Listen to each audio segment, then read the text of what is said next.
Salut mec, alors moi je me présente, je m'appelle Yann et je suis le créateur de la chaîne Nation Virile et pour cette première vidéo je vais te parler des hormones qui ont un impact incroyable mais malheureusement beaucoup trop sous-estimé dans la pratique sportive.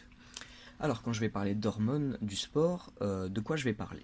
Tout d'abord il faut que tu saches que les hormones sont des messagers chimiques qui sont relâchés par tes glandes endocrines puis elles vont circuler dans ton corps grâce au sang. Et c'est le cerveau qui contrôle le système endocrinien. Sache que je ne vais absolument pas énumérer juste des termes scientifiques et complexes, et on va aller à l'essentiel, car je sais que cette courte vidéo peut t'apporter beaucoup. Tu penses peut-être que ce qui va compter, c'est seulement ton entraînement. Mais sache qu'il est possible d'avoir 80% de résultats avec seulement 20% d'efforts, et je vais te dire comment. Et c'est ici que les hormones entrent en compte. Tout d'abord, les hormones n'agissent pas pendant ton entraînement, mais elles agissent lors de la récupération, et grâce à elles, tu récupères mieux et plus vite, ce qui est excellent. Il est important aussi de rappeler que les hormones n'agissent pas seulement pour améliorer tes performances sportives, mais elles sont indispensables pour ta santé. Et si tu regardes cette vidéo, tu pratiques du sport régulièrement, tu es peut-être un athlète, ou tout simplement tu veux te mettre au sport. Et tu veux sans doute dépasser tes limites et battre tes records personnels en étant plus performant. Et pour cela, les hormones, spécialement les hormones qui ont un lien direct avec le sport, sont d'une grande importance, mais elles sont bien évidemment trop souvent sous-estimées.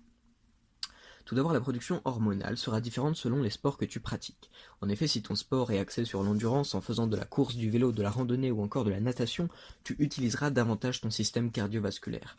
Lorsque ton sport est plus axé sur la force comme la musculation, l'haltérophilie ou le powerlifting, alors l'hypertrophie musculaire et la puissance joueront beaucoup. Donc regarde cette vidéo si tu veux savoir comment hacker tes hormones naturellement.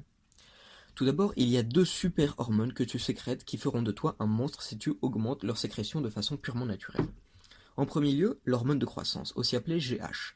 C'est une hormone qui va énormément t'aider qui va énormément t'aider dans ta pratique sportive, que ce soit pour tes os ou pour tes muscles. Elle s'avère être un allié de taille qui te permettra de te surpasser. Et pour en sécréter davantage de façon purement naturelle, il faut que tu t'exerces régulièrement, évidemment, mais surtout, tu dois avoir une bonne nuit réparatrice.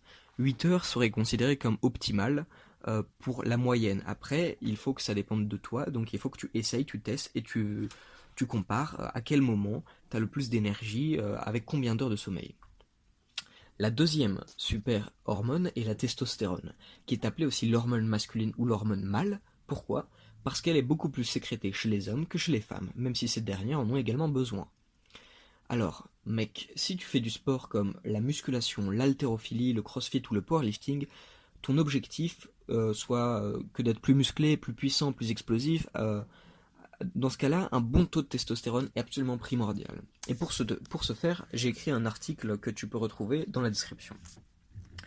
Mais aussi, il est aussi important de ne pas négliger deux autres hormones qui ne doivent pas être présentes en trop grande quantité dans ton corps. Tout d'abord, les œstrogènes.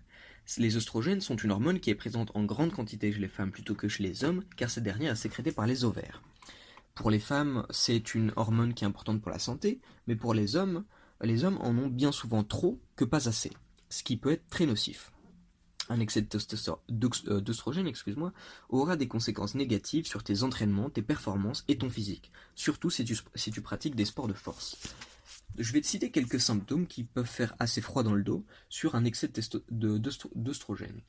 Donc il y a la diminution de masse musculaire, le dysfonctionnement érectile, une baisse de la libido, la gynécomastie. La gynécomastie, c'est le fait d'avoir de véritables seins de femme alors que t'es un homme, ce qui est absolument dégueulasse.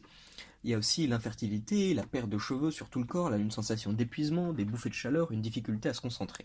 Il y a aussi énormément d'autres symptômes non visibles. Si tu veux les consulter, c'est dans la description. Enfin, nous avons l'hormone du cortisol, qui est surnommée l'hormone du stress. C'est l'ennemi juré des athlètes et de la testostérone. Car plus tu as de testostérone, moins tu as de cortisol. Mais plus tu as de cortisol, moins tu as de testostérone, ce qui est extrêmement nocif. Et pour diminuer le cortisol dans votre corps, encore une fois, la meilleure des armes est le sommeil. En conséquence, il est possible de modifier tes taux de testostérone, de GH, de cortisol ou d'œstrogène. Et tout ça à l'aide principalement d'une nutrition riche en lipides, en protéines et en bons glucides, mais surtout, le facteur le plus important que quasiment personne ne respecte, c'est le sommeil. Et je rappelle qu'en aucun cas, je ne vous invite à vous injecter des produits dans les fesses, et je veux seulement t'aider à prendre conscience de l'importance des hormones. Donc mon ami, si tu es encore là, merci pour ton aide. Si tu le désires, tu peux me laisser un like ou encore mieux un commentaire dans lequel tu peux exprimer sur ce que tu veux, et abonne-toi pour de prochaines vidéos.